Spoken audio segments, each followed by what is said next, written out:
इस मुल्क में और ख़ास तौर पर इस्लामाबाद में अब सिर्फ कार्रवाई वो करता है, हमला सिर्फ वो करता है जिसको पता है मैंने पकड़े नहीं जाना। अब वो सीसीटीवी कैमरों के सामने अटैकर्स आते हैं और जाते हैं। बस अब अगली बार खुदा न खासा कोई वाक़या होगा तो मुझे लगता है कि जो हमलावर होंगे वो सीसीटीवी कैमरा के सामने वो जो है ना ऐसे विक्ट्री साइन बना के चले जाएंगे।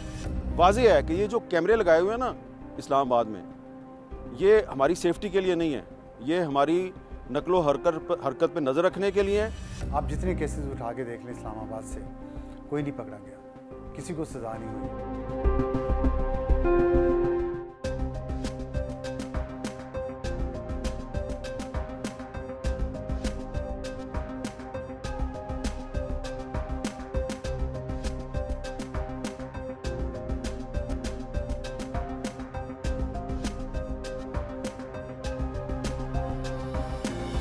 हमले से कुछ अर्सा पहले से मुझे धमकियां आ रही थी। मुझे कुछ मेरे वेल विशर्स के थ्रू कन्वे हुआ था कि आपके साथ ईद के बाद कुछ होगा, एहतियात कीजिए और फ़िलहाल रिपोर्ट करना बंद कर दीजिए। मैं पिछले 4 साल से घर बैठा हूँ और पैमरा के बाद ना कोई टीवी चैनल मुझे बुला रहा है, ना मेरा आर्टिकल कहीं छपने दिया जा रहा है।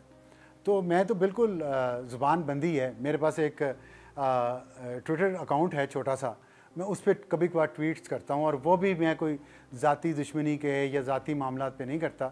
सब लोग आइन और कानून की बालादस्ती चाहते हैं। जो नहीं चाहता, अगर वो मुझसे दुश्मनी समझते हैं तो मैं उसके लिए तैयार हूँ।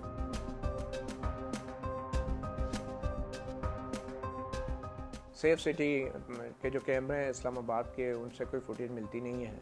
जियो फेंसिंग के लिए भेजा हुआ है जनाब, वो जियो फेंसिंग की कोई रिपोर्टिंग नहीं आ रही कि टेलीफोन कॉलों का रिकॉर्ड और सब कुछ है, वो भी नहीं आ रही।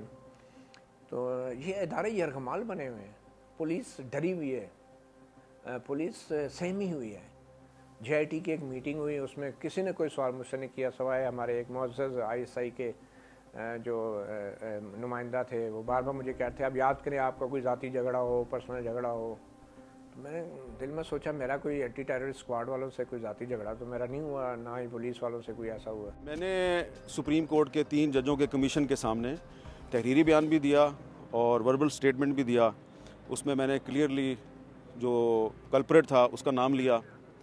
सुप्रीम कोर्ट के 3 जजों ने उस कल्प्रेट को समन किया, बुलाया, वो नहीं आया because he was very powerful, तो इसलिए वो रिपोर्ट भी नहीं आई।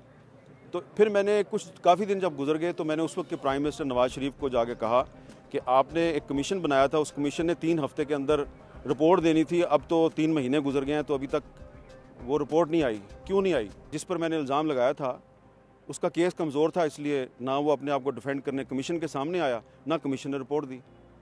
और जजेस बार बार पूछते थे आप अपनी स्टेटमेंट पे कायम है? मैं कहता था जी मैं कायम हूँ। जब हम FIR लिखवा रहे थे, जब मैं अपनी स्टेटमेंट हॉस्पिटल में रिकॉर्ड करवा रहा था, तो जूँ ही मैंने पुलिस वाले जो मेरी स्टेटमेंट नोट कर रहे थे, मैंने उन्हें कहा कि उन्होंने मेरे सर पर पिस्टल रख के कहा कि I am ISI, चुप हो रहे हो। तो पुलिस वाले को झटका लगा, उन्होंने कहा कि क्या? उन्होंने कहा मैं ASI हूँ। मैंने कहा नहीं। उन्होंने कहा ISI हूँ। उन्होंने खामोशी से टेबल के ऊपर कलम और कागज़ रख दिया और मेरी तरफ देख के कहते हैं ये आप खुद नहीं लिख लेते अपनी दरख्वास्त? जो नाम नहीं लिख सकते वो आपको लगता है गिरफ्तारियाँ करेंगे।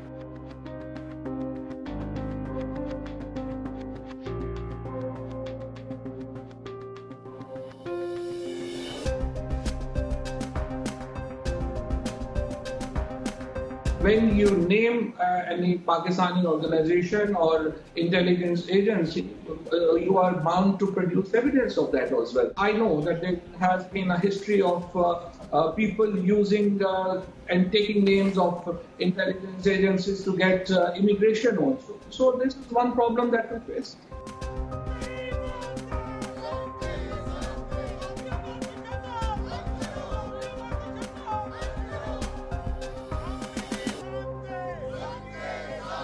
मुझ पे हमला हुआ, गोली मारी गई मुझे। इसमें कौन सा लॉ है जो मेरे ऊपर अटैकर्स जो हैं उनको पकड़ने से रोकता है आपको? तो मेरा ख्याल है ये सब ऐसे ही प्लेइंग टू द गैलरी है कि जी हम कानून ला रहे हैं, गोंगलों से मट्टी झाड़ना जिसे कहते हैं। कानून आ जाएगा तो कुछ भी नहीं होगा। मेरे साथ जो हुआ है, और ये उस रात को हुआ है जिस शाम को वो बिल पास किया गया, तो जिनको वो कानून पास होने के बावजूद भी कोई खौफ नहीं है, तो फिर उस कानून की हैसियत क्या रह जाएगी।